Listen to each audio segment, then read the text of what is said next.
Well, 3 men were arrested today at a rather small protest in Greece at the lighting of the Olympic flame, and that torch relay will carry the flame all the way to the Beijing Olympics. China's ambassador to Canada, Lu Shumin, joins us now. Mr. Ambassador, it was a very small demonstration there. 3 men, kind of weird. They were from Reporters Without Borders. I hope we're not seeing reporters moving off of the sidelines and becoming participants. That's not our role in these affairs.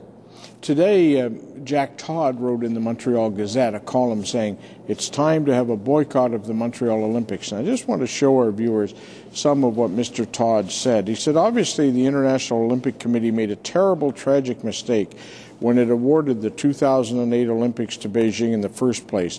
Arguably the worst mistake since the 1936 Olympics went to Hitler's Germany. Boy, that's not overstated, is it? He says, Jack Todd in the Gazette, it's time to send a message to the Chinese, stop killing in Tibet or face a boycott of the Olympic Games. What do you say to Mr. Todd, and what kind of impact does this blunt and some would argue unnecessarily provocative language have on the government of China?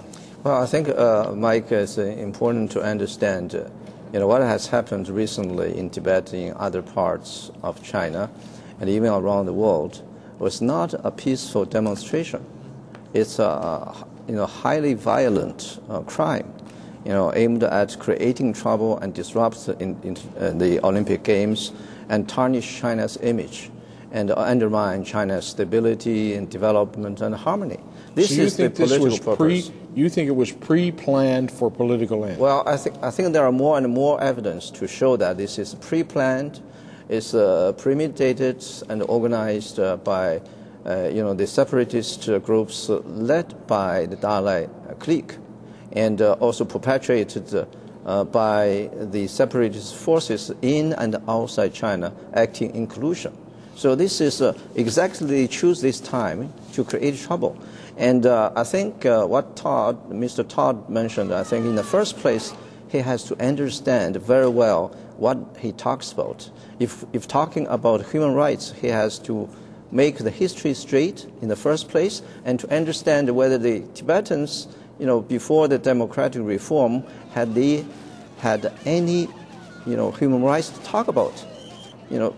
Dalai Lama is the largest owner of a serfdom society and owner of slaves. And during that time, was there any human rights to talk about to these people?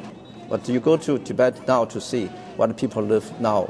So there is two sides to this story. And this is the facts, and no one can distort all these facts. Now, we all see the Dalai Lama, and he's in his ceremonial robes, a man of peace, reminds many people of Gandhi from India.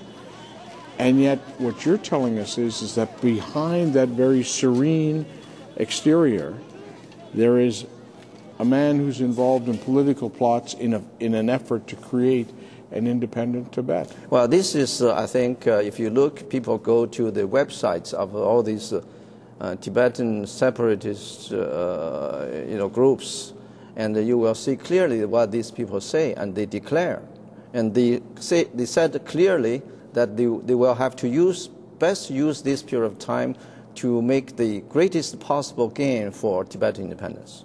So this actually, let people understand what Dalai Lama has claimed not for Tibetan independence, only for a peaceful demonstration, is totally sham. Now, do you expect then, if this is the case, we'll see more of this leading up? Well, there are people who will definitely continue to make trouble. But the one thing I can tell you, and I also tell our friends here in Canada, is, the Chinese people they're resolved to maintain national independence and also the territorial integrity of China is very firm. And so the attempts of these people will never succeed.